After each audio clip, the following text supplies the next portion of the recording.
사랑과 은혜가 충만하신 아버지 하나님, 5월의 푸르름과 따스한 햇살 속에 우리 어린이 주일을 맞이하여 주님 앞에 감사와 기쁨의 마음으로 예배드립니다.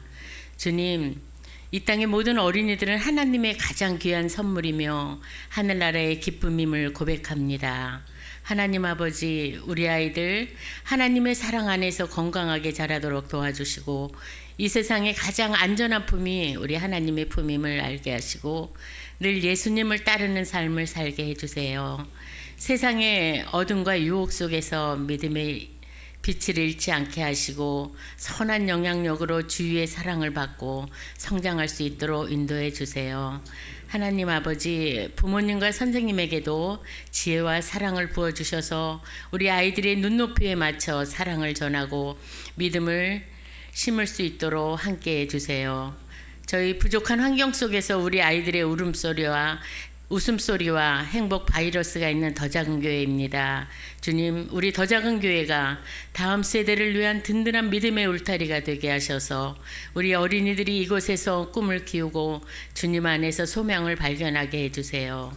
주님의 마음을 품고 정직하고에 바르게 자라게 하시고 작은 것에도 감사하고 사랑을 나눌 줄 아는 어린이들이 되게 해주세요. 하나님 아버지, 오늘은 부모님과 즐거운 날을 보내기 위해서 출타 중인 우리 어린이들도 있습니다. 우리 아이들 오고 가는 길 안전하게 지켜주세요. 오늘도 말씀 전하시는 우리 목사님 강건하게 하시고 듣는 저희들의 순종의 결단으로 삶으로 녹아낼 수 있도록 늘 주님께서 동행하시고 함께 해주세요. 이 모든 말씀 우리 주 예수 그리스도 이름으로 간절히 감사 기도드립니다. 아멘.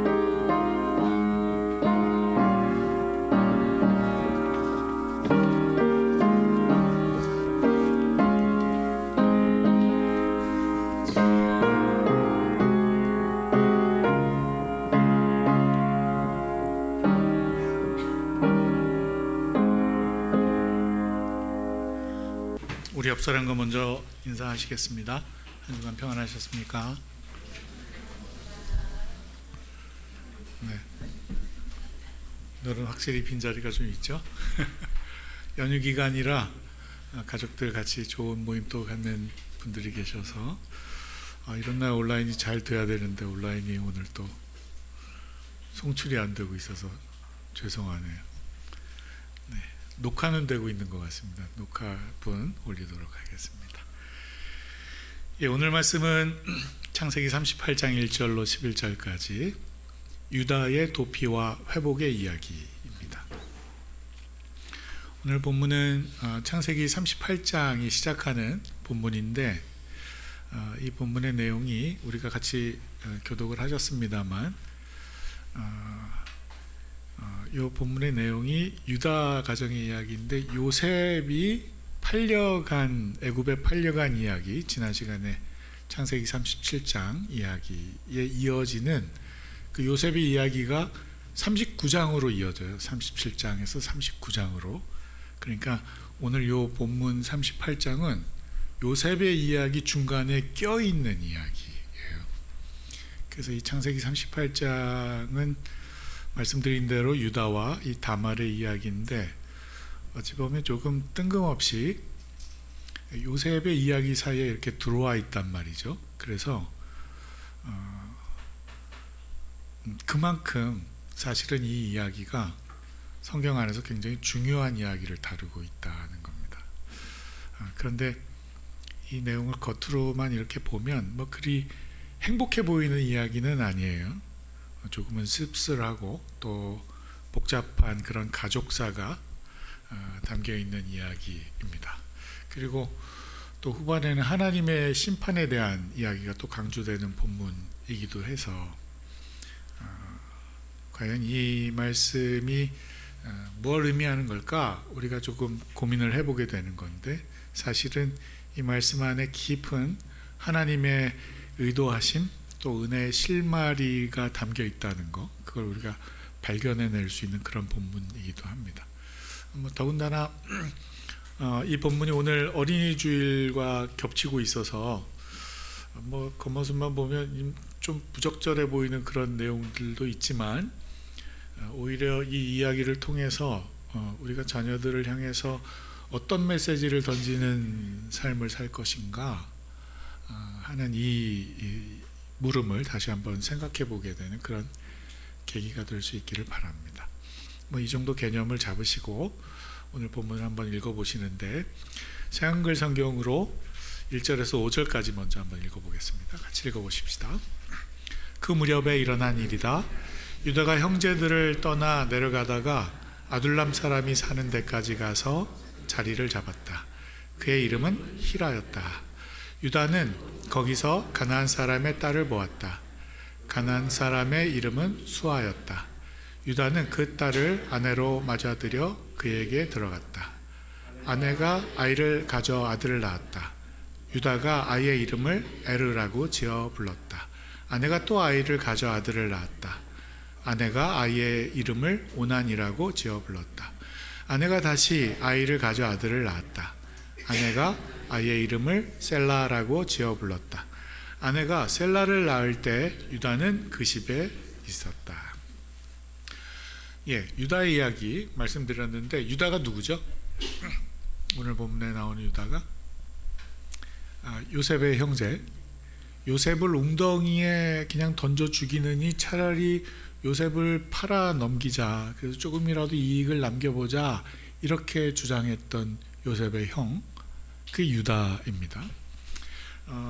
기억이 조금 더 나시도록 창세기 37장 26절 27절 실어봤는데 같이 읽어보시죠. 유다가 형제들에게 말했다. 무슨 이득이 있다고 우리가 아우를 죽이고 그의 피를 덮어버리려 하는가? 저 아이를 이스마엘 사람들에게 팔아넘기자. 그러면 우리가 저의 아이에게 손대지 않아도 돼. 저 아이도 우리 아우, 우리 살부치야. 형제들이 그 말대로 하기로 했다. 이렇게 제안했던 바로 그 유다의 이야기입니다. 근데 오늘 본문 1절부터 읽어보셨지만 본문에서 그 무렵에 일어난 일이다, 이렇게 시작을 했어요. 그러니까 이 그 무렵이라는 이 시간적인 배경은 바로 요셉의 형제들 중에 이 유다가 자신이 주도하에 요셉을 보디발에게 팔아 넘기고 나서 얼마 안 된 시점, 바로 그 무렵이라는 겁니다. 그럼 왜 그 무렵, 그 시점에 유다는 형제들을 떠나게 되었을까요? 오늘 본문 1절, 그 무렵에 일어난 일이다. 유다가 형제들을 떠나 내려가서. 왜 형제들을 떠났을까요? 유다는 자신이 결정해서 가져오게 된 결과, 특히 요셉이 그렇게 팔려나간 일 때문에 요셉을 죽은 줄로만 알고 있는 아버지 야곱의 그 깊은 슬픔을 마주하면서 아버지 야곱이 옷을 찢고 통곡하잖아요. 자기 아들 죽은 것에 대해서. 근데 그런 모습에 유다는 깊은 양심의 찔림과 또 죄책감을 갖게 되었을 겁니다. 아버지의 그런 슬퍼하는 모습을 계속 마주하면 마주할수록 그 자리로 회피하고 싶었겠죠. 그렇지 않습니까? 우리도 인생 살면서 뭔가 잘못했는데 내가 잘못한 일이 분명한데 그 일 때문에 일어나는 어떤 고통스러운 여운이 우리의 삶의 공간 안에서 계속 이렇게 되뇌어질 때 피하고 싶잖아요. 아주 직면하고 그래 한번 해보자 그러시는 분 계십니까? 안 그러잖아요. 도망치잖아요. 유다도 그랬던 것 같아요. 그래서 형제들이 요셉을 웅덩이에 던져놓고 돌아와서 함께 식사를 하는 장면을 우리가 지난 시간에 봤는데, 그렇게 동생을 사지에 던져놓고도 형들이 배고파서 끼니 때가 되니까 밥을 먹고 있었잖아요. 정말 아무렇지도 않게 일상을 살아가는 형제들의 모습을 우리가 보았었잖아요. 근데 그런 일들에 대해서 모두가 다 자신의 잘못에 대해서 아무것도 아닌 것처럼 살아가고 있지는 못하다는 겁니다. 어려움이 있는 거죠. 근데 요즘 우리나라도 정말 풍전등화 상황입니다. 내란의 위기에 근간이 흔들리는데 내란의 핵심 공모자 한 사람이 뭐 나도 대통령 되겠다면서 등판을 하지를 않나, 총리라서 못한 일 대통령이 돼서 하겠다고 말을 하지를 않나. 그러니까 뭐 지난 3년 동안 그 대통령이 옆에서 총리하면서 내가 저 자리에 앉아 있으면 내가 더 잘할 텐데 뭐 이런 생각을 했던 것 같아요. 뭐 내가 영어도 한 수 위고, 그죠? 내 아내가 급도 좀 더 위인 것 같고, 뭐 그랬던 것 같아요. 뭐 다음 권한대행자는 뭐 탄핵한다고 하니까 탄핵당하면 연금 없어지잖아요. 그 연금 챙겨야 되니까 먼저 바로 사표 내고 나갔더라고요. 이러니 나라가 오죽하면 대한민국이 아니라 대행민국이다, 뭐 이런 이야기들까지 하는 것 같습니다. 해도 너무 한 상황입니다. 책임을 지고 무게 있게 행동해야 할 사람들이 자신의 이익만을 챙기기에 급급한 그런 형국입니다. 근데 대법원은 왜 그래요? 절차와 관례를 다 무시하고 뭐 소수의 임명직 몇 명이 대한민국 다수의 국민 주권을 좌지우지해 버리려는 상황이 지금 일어나고 있습니다. 이번 기회에 이 뿌리 깊은 이 사법 카르텔을 말끔히 해소해야 합니다.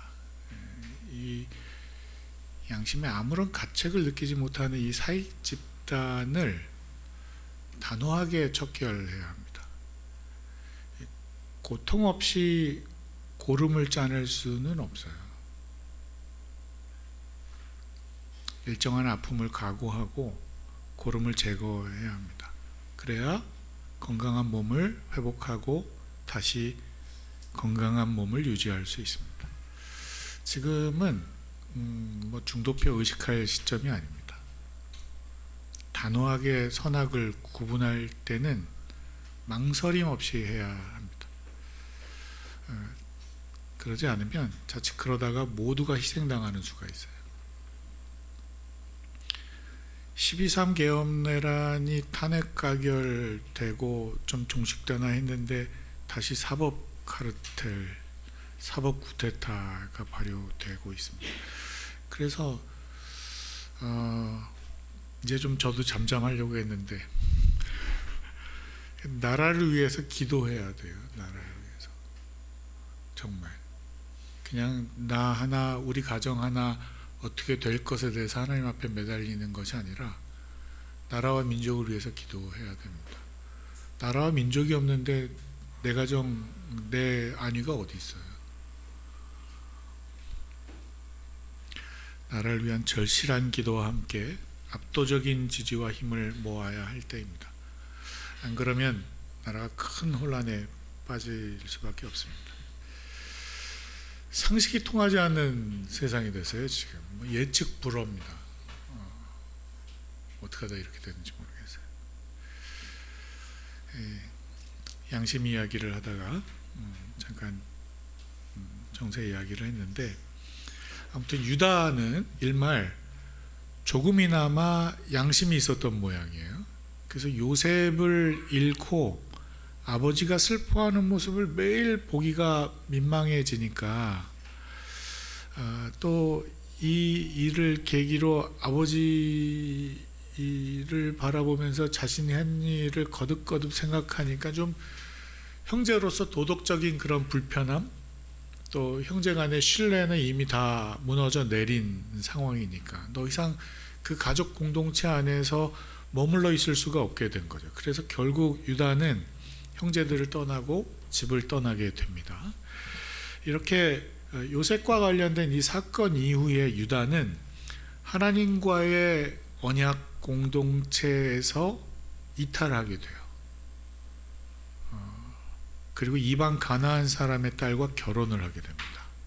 그러니까 유다의 이 행보를 가만히 우리가 보면 이건 단지 유다가 형제와 가족을 떠난 정도가 아니라 신앙의 정체성, 유다가 가져야 할 신앙의 정체성, 특별히 하나님과의 이 언약의 이 길 안에서 유다가 벗어나고 있는 것을 지금 성경은 암시하고 있는 겁니다.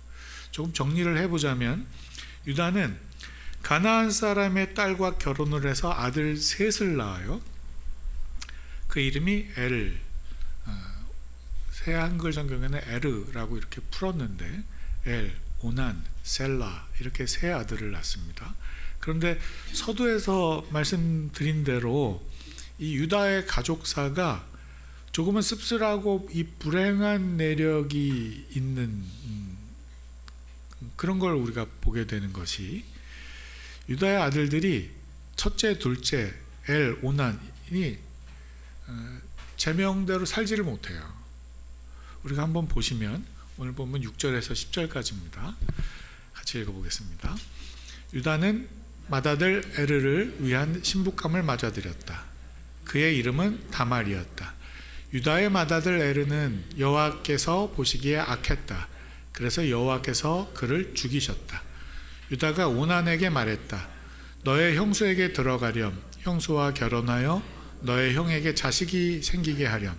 오난은 그 자식이 자기 자식이 되지 않는다는 것을 알았다. 그래서 형수에게 들어갈 때면 정액을 땅바닥에 쏟아 못쓰게 하곤 했다.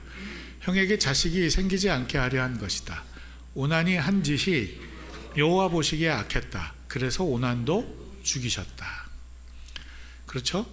유다의 이 세 아들 에르, 오난, 셀라 이렇게 있는데 맏아들 에르는 다말과 우선 결혼을 해요. 그런데 성경은 아무런 이 배경 설명도 언급하지 않고 하나님께서 그 에르를 악하게 보시고 죽이셨다 이렇게 기록하고 있다는 거죠. 그죠? 아무런 설명이 없어요. 에르가 악했는데 뭐가 어떻게 악했는지가 기록이 안 돼 있어요. 하나님이 죽일 만큼 악했다는 거죠. 근데 저는 처음 이 본문을 읽을 때 들었던 생각이, 하나님이 근데 왜 에르를 죽이셨을까? 이게 잘 이해가 안 가는 거예요. 하나님이 누군가를 악하다고 이렇게 보시면 단박에 죽이시는 분인가? 이런 생각이 드는 거죠. 아니 그러면 이 세상에 과연 누가 살아남을 수 있을까? 이런 생각이 드는 거죠. 하나님 눈에 뜨지 않게 다 숨어 살아야죠. 하나님 보시기에 악하면 하나님이 죽이시는데, 하나님 보시기에 악하게 안 보여서 살아남을 자신 있는 분 한번 손 들어.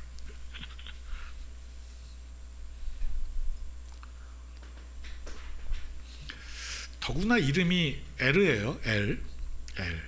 엘이 뭐라고요? 하나님. 희한하게 하나님이라는 이름을 갖고 있는 이 유다의 맏아들이 하나님 보시기에 악했다는 거예요. 그래서 죽임을 당합니다. 자칭 하나님처럼 군림하고 하나님의 이름을 망령되이 일컬으면서 살았나? 뭐 이런 생각을 합리화를 한번 시켜볼 수도 있는데, 아무튼 그렇게 엘은 죽임을 당합니다. 그러니 자연스럽게 둘째 아들 오난에게 장자의 부담, 그 책무가 넘어가게 되죠. 그래서 유다가 둘째 아들 오난에게 말을 합니다. 내 형수 그 엘의 아내 다말에게 들어가서 대를 이어라, 이렇게 아버지가 이야기를 하는 거죠. 참고로 이스라엘의 그 제도가 하나 있는데 이게 계대 결혼이라고 한문으로 풀었는데 영어로는 liberate marriage, 남편의 형제와 결혼하는 거, 그게 이제 유래가 된 제도예요. 근데 뭐 한문으로는 수혼이라고도 하고 형사 취수제도 뭐 이렇게 옛날 우리 신학자들이 이렇게 한문으로 풀어낸 용어들이 있어요. 그래서 저는 수치제도라고 배웠었는데 취수제도 이렇게 정리가 되어 있는 것 같습니다. 아무튼 이렇게 형제가 죽었을 경우에 다른 형제가 그 형수나 제수를 아내로 맞이하는, 이게 이제 롯과 보아스의 결혼도 이렇게 같은 맥락에서 들어오는 이야기죠. 그래서 롯이 남편을 잃고 시어머니 따라서 그 삶의 터전을 옮겨갔을 때 먼 친척 보아스를 만나서 결혼하게 되는 장면이 있는데 이제 같은 맥락입니다. 그래서 이 계대 결혼의 목적이 그런데 뭐냐 하면 가계의 기업을 보존하는 거예요.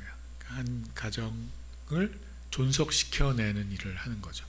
또 한편으로는 이 혈연 공동체잖아요, 이스라엘이. 근데 이 혈연 공동체의 이 민족적인 적통성을 이제 지켜내는 거죠.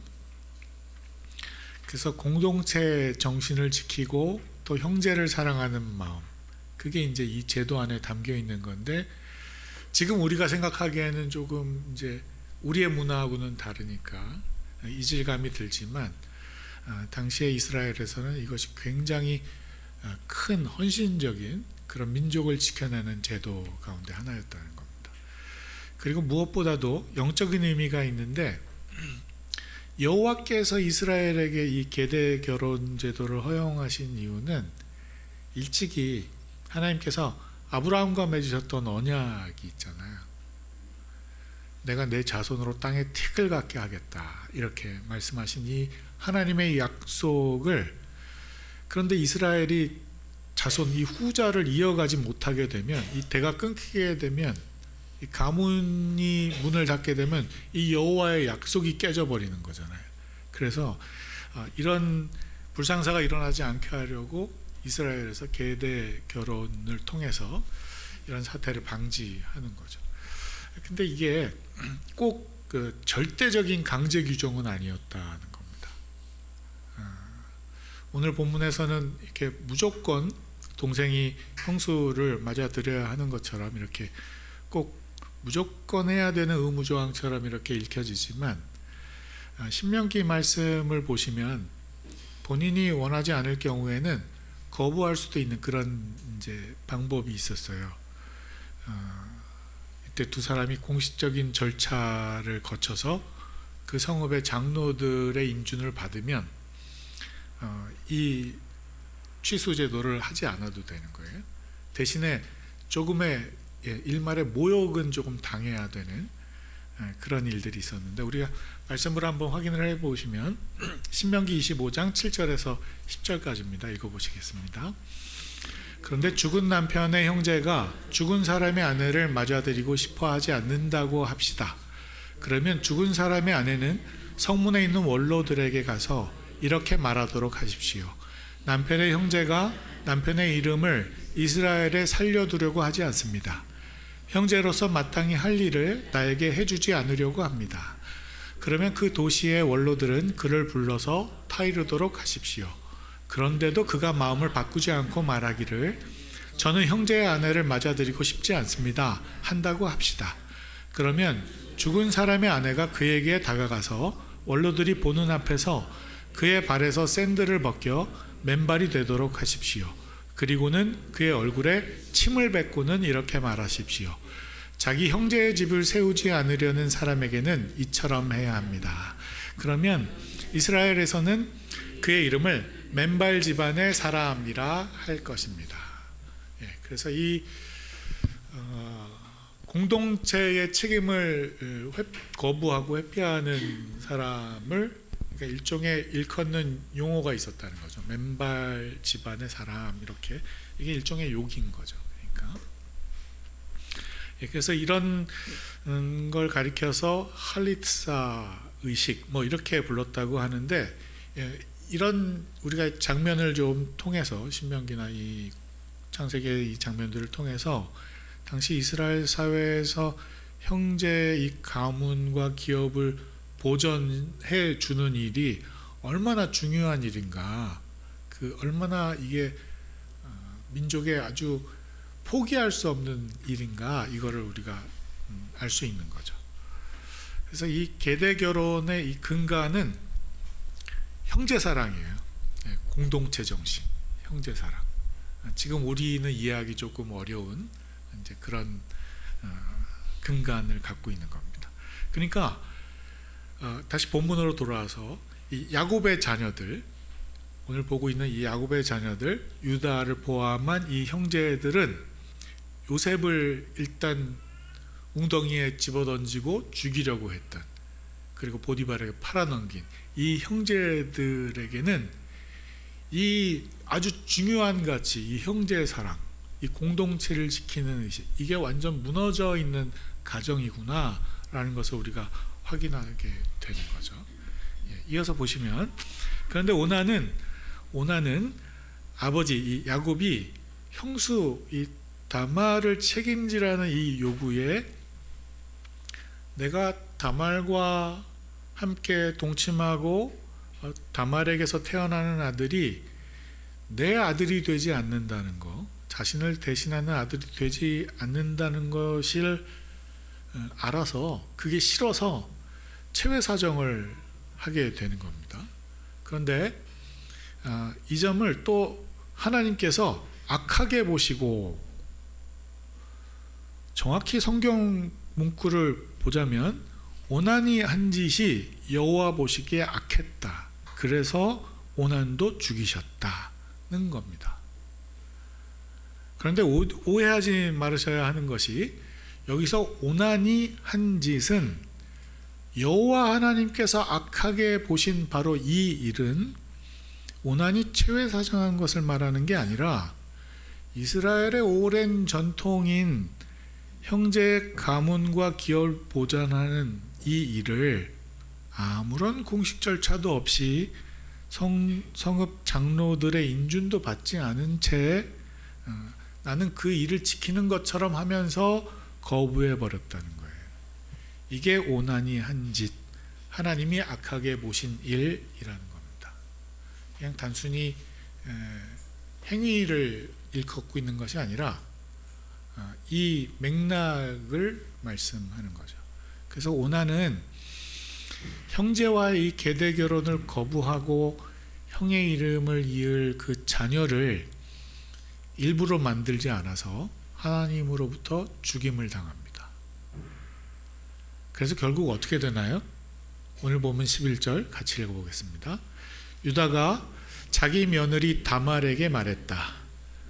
남편 여인 여자로 친정집에 가서 지내렴. 내 아들 셀라가 다 클 때까지는 유다는 셀라도 형들처럼 죽지 않을까 생각했기 때문이다. 그래서 다말은 친정집에 가서 지냈다. 무슨 말입니까? 유다가 자신의 아들 오난이 하나님 뜻에서 벗어났기 때문에 죽임을 당해요. 그러니까 이제 남은 아들이 셀라밖에 없어요. 근데 이 아들 셀라마저 죽으면 어떡하지? 이렇게 염려하게 됐다는 거예요, 유다가.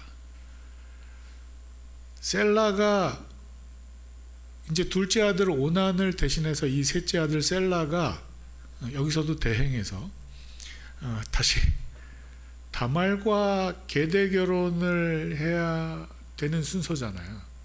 첫째는 죽고 둘째가 이 계대 결혼을 해야 되는데 죽었어요. 이제 셀라 차례예요. 여기서도 이렇게 대행이 계속 연이어져요. 그러니까 셀라가 다 클 때까지 친정집에 가서 머물러라, 이렇게 핑계와 명분을 세웠다는 겁니다. 이거 자칫하다가 셀라 죽겠는데, 그리고 다말을 친정집으로 보냈다는 거예요. 셀라가 아직 어리니까 더 성장할 때까지 넌 좀 기다려라, 이렇게 했다는 거죠. 그러고 보면 유다도 참 인생이 기구해요. 자신의 동생 요셉 팔자고 주도적으로 앞장섰던 일을 시작으로 해서 이 유다의 가정, 이 인생이 하나님으로부터 어긋나기 시작해요. 우리가 이걸 좀 큰 그림으로 보자면, 가족이고 형제였던 그런 이들을 사랑하지 않고 오히려 미워하고 죽이려 했던 이 유다, 더구나 은 20에 팔아넘긴 이 유다의 이 탐심과 미움에 대한 심판으로 집을 떠날 수밖에 없게 되잖아요. 또 그런 유다의 삶은 그런데 아들들에게도 영향을 끼치게 됩니다. 아들 엘은 악한 삶을 살다가 하나님으로부터 죽임을 당해요. 둘째 오난마저도 형의 가계 재산을 책임지려 하지 않았기 때문에 뭐 이것도 일종의 이기심이죠. 그런 이기심 때문에 생명의 씨앗을 땅에 그냥 배설해 버리고 맙니다. 근데 이게 굉장히 상징적인 의미가 담긴 장면이라는 거예요. 이 장면이. 다시 말을 해보자면 아브라함의 자손을 축복하시겠다고 말씀하신 하나님의 언약을, 내가 아브라함 내 자손들을 축복하겠다 이렇게 말씀하신 하나님의 언약을 지키는 일을 아무런 가치 없이 그냥 아무런 의미도 없게 만들어버리는 행위라는 겁니다. 오나니한 행위는. 그래서 성경에서 사실 이렇게 대중 앞에서 구체적으로 이런 이야기를 하기는 조금은 적나라한 표현까지 굳이 성경에 이렇게 언급을 하고 있다는 겁니다. 엄청난 상징이 담긴 장면이라는 거예요. 한 나라와 민족의 오랜 규례, 이 계대 결혼, 이 규례와 규를 일순간에 무의미하게 만들어버리는 행위. 특별히 하나님 나라의 법과 규례를 아무 쓸모없는 일로 마치 배설하듯이 쏟아내버리는 일. 이게 얼마나 큰 죄인가라는 사실을 우리가 다시 한번 깊이 생각해 보게 되는 장면이라는 겁니다. 요즘 우리나라에도 그동안 지켜온 관례, 제도들 일순간에 뒤엎어 버리는 일들이 얼마나 비일비재하게 일어나고 있습니까? 그러면 5천만이 넘는 국민들이 질서를 유지할 수 있겠어요? 모든 신뢰가 다 무너져 내리는데, 정작 앞장서서 법을 선도하고 유지해야 될 이 사법부에서 집단이기주의, 이 헤게모니 카르텔을 형성하고 자기들 구미에 맞게 법과 제도를 주물럭주물럭 하면서, 그러면 누가 그 법을 신뢰하고 따라갈 수 있겠습니까? 일순간에 무법천지 되는 겁니다. 법원이 법을 어기고 군대가 지켜야 될 국민들에게 총뿌리를 겨누고 나라 국간 지키라고 경제 맡겼더니 그 정보 이용해서 해외 투자나 하고, 공안검색대 직원이 마약 밀매범 안전하게 통과시켜주고 6천만 원짜리 목걸이 선물했는데도 아무런 조사도 안 하고, 누구는 있지도 않은 논두렁식에 몇 날 며칠 언론 난도질해서 사지로 몰아넣었는데, 그렇게 원칙과 상식이 무너져 버리면 망하는 겁니다. 이런데도 안 망할 거야 이렇게 생각하는 건 꿈이죠. 그건 굉장히 나이브한 생각이죠. 원칙과 질서가 무너지면 망하는 겁니다.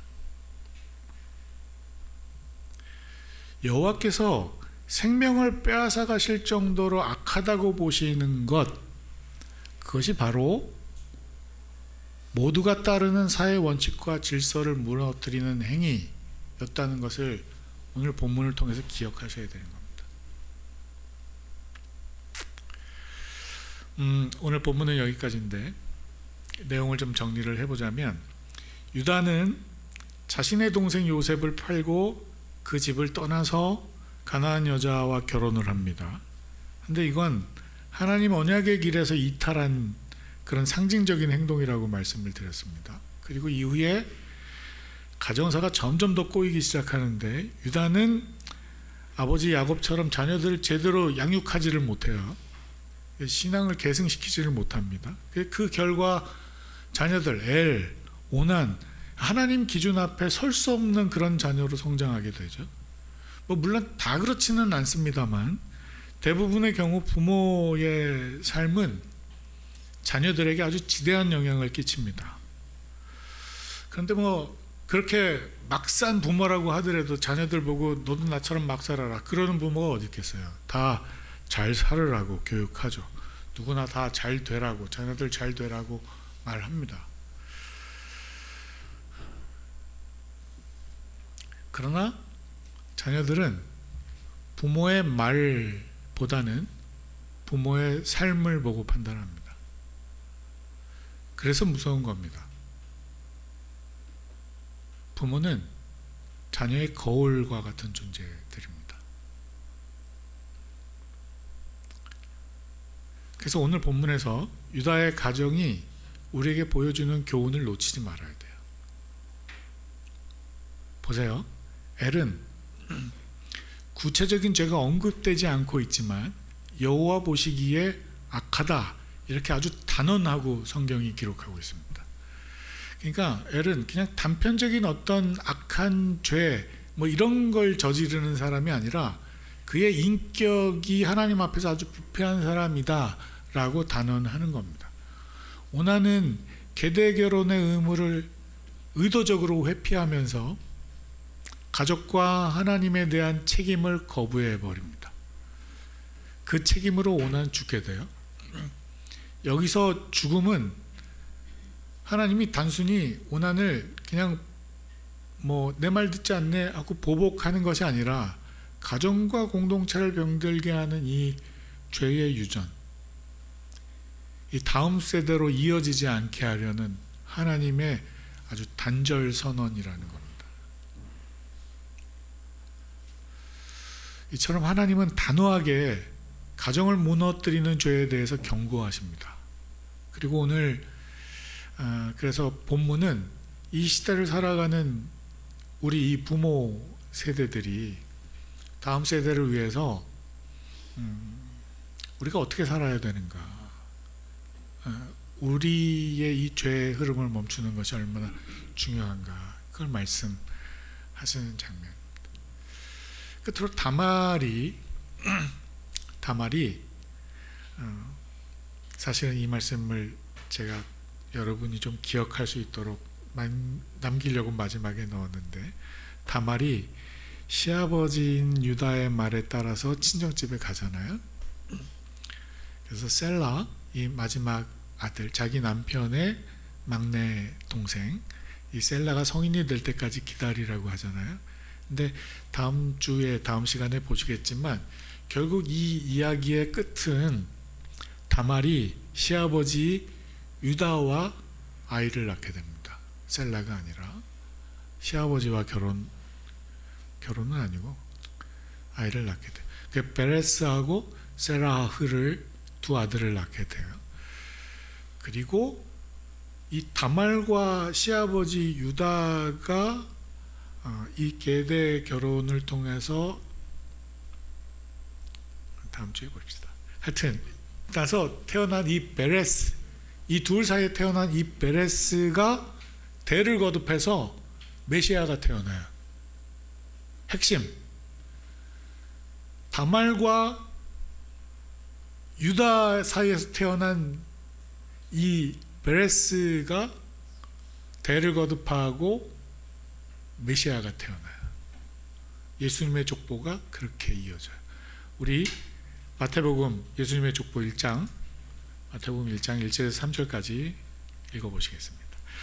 예수 그리스도 곧 다윗의 자손이며 아브라함의 자손이신 분의 출현의 기원에 대한 책. 아브라함은 이삭을 낳고 이삭은 야곱을 낳았다. 야곱은 유다와 그의 형제들을 낳았다. 유다는 다말에게서 베레스와 세라흐를 낳았다. 베레스는 헤스론을 낳고 헤스론은 라함을 낳았다. 메시아가 태어납니다. 이게 예수 그리스도의 족보잖아요. 보세요. 예수님의 조상 계보에 유다와 다말 사이에서 태어난 베레스가 그 계보를 이어간다고요. 아브라함, 이삭, 야곱, 요셉이 아니라 요셉이 아니에요. 우리가 그냥 암묵적으로 아브라함, 이삭, 야곱, 요셉 이렇게 외우잖아요. 그래서 요셉의 자손으로 메시아가 태어나는 거라고 생각해요. 아니에요. 요셉이 아니고 다말과 유다 사이에서 태어난 이 과정을 보세요. 하나님이 왜 이런 복잡한 조금은 잡음이 있을 수도 있는 이 계보를 이렇게 틀어서 선택하셨을까요? 왜 그렇다고 생각하십니까? 우연찮게 이렇게 된 것 같으세요? 우연히 가다 보니까 하나님 그러신 분 아니잖아요. 그죠? 전 여기서 엄청난 정말 놀라운 하나님의 계획을 깨닫게 되는데, 하나님은 우리가 오늘 처음부터 쭉 보셨지만 뭐 이렇게 성경 설교 시간에 언급하기도 조금 쑥스러운 뭐 이런 내용들까지도 말씀을 제가 다 드렸는데, 하나님은 이렇게 가정이 무너진 그 자리에서조차 다음 세대를 향한 구원의 길을 계획하시는 분이시라는 겁니다.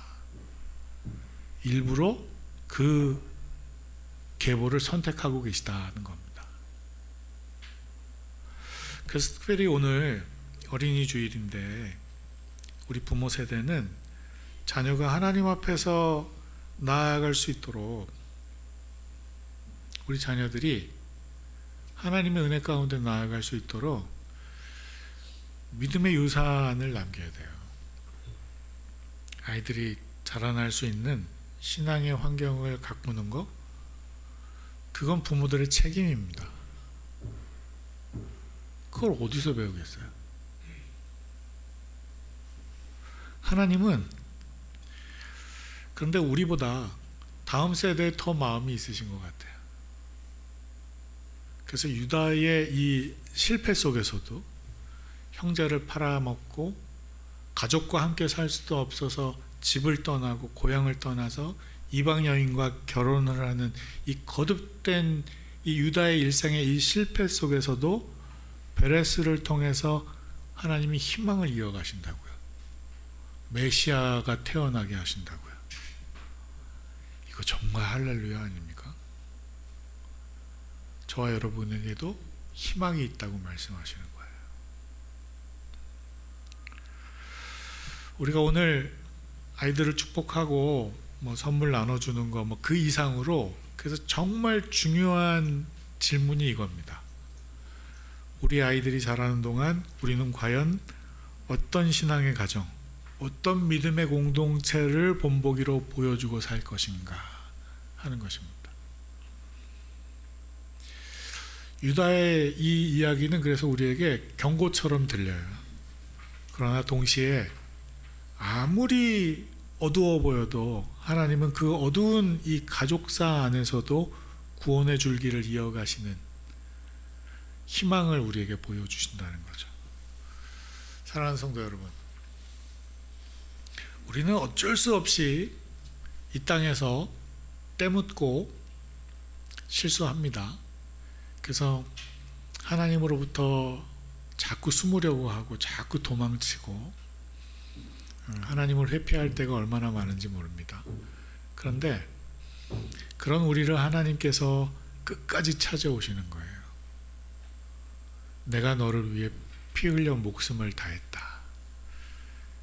십자가 못자국을 우리에게 보여주시는 겁니다. 그리고 내가 너와 상관이 있다, 이렇게 말씀해 주시는 겁니다. 우리가 그런 은혜의 사람들이라는 겁니다. 우리는 죄에서 구원받은 하나님의 자녀라는 겁니다. 이제는 그 은혜와 사랑을 우리 자녀들에게 흘려보내야 할 책임이 저와 여러분에게 있습니다. 우리 모두가 그 사랑의 책임을 잘 감당하는 삶 살아갈 수 있도록 주님이 우리에게 힘주시고 동행하시기를 예수 그리스도의 이름으로 간절히 축원드립니다. 같이 말씀 생각하시면서 찬양하십시다.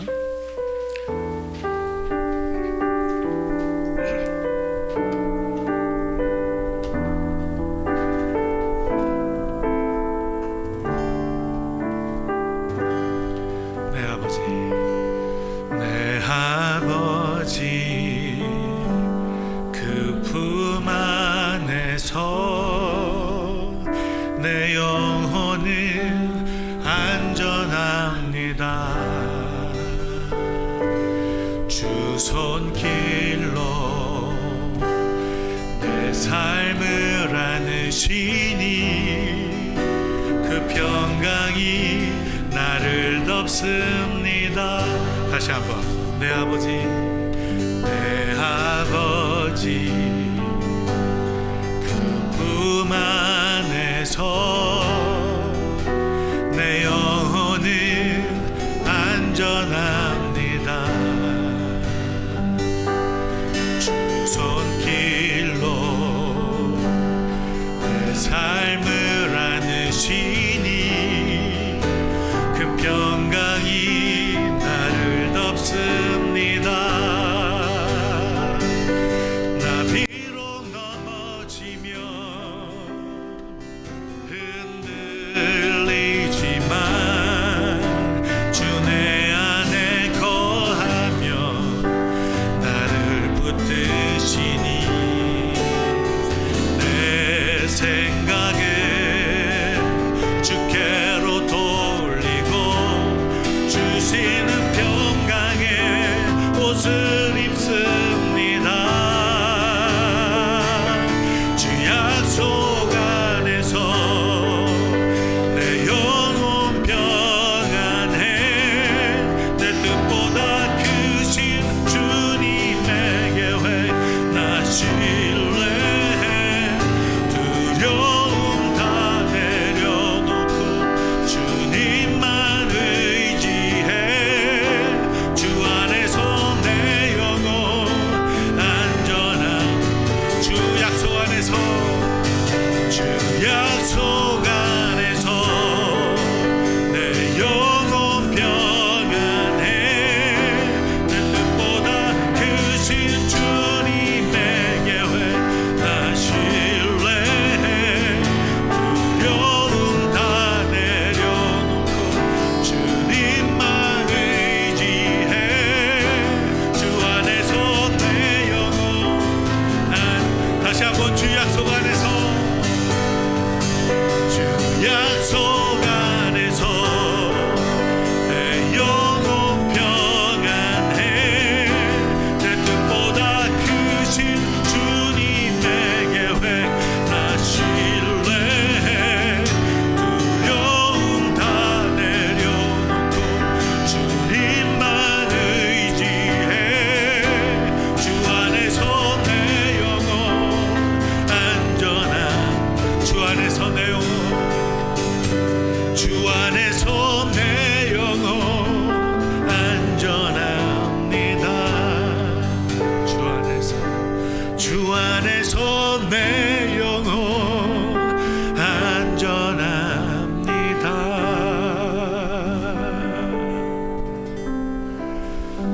안전합니다. 주님 안에서 우리의 영혼이 안전합니다. 우리가 불안해하고 우리가 날마다 우리의 앞날을 몰라서 좌불원석에 앉아있는 데 살아가지만 주님이 이미 이 땅 가운데 또 저와 여러분의 생명 위에 선포하신 하나님의 언약이 있어요.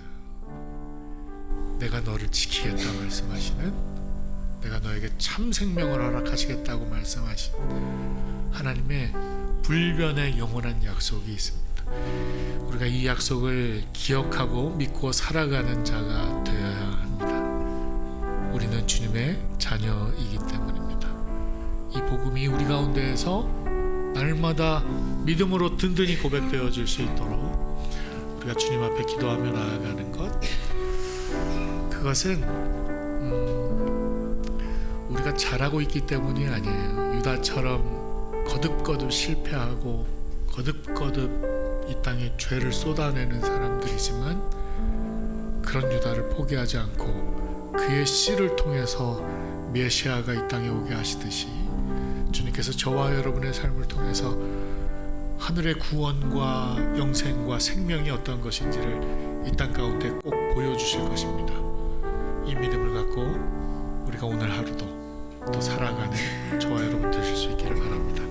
같이 말씀을 기억하시면서 함께 기도하며 나아가시겠습니다. 기도하십시다. 아버지, 그렇습니다. 우리가 늘 실수하고 우리가 늘 범죄하고 우리가 늘 하나님 보시기에 옳지 못한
코드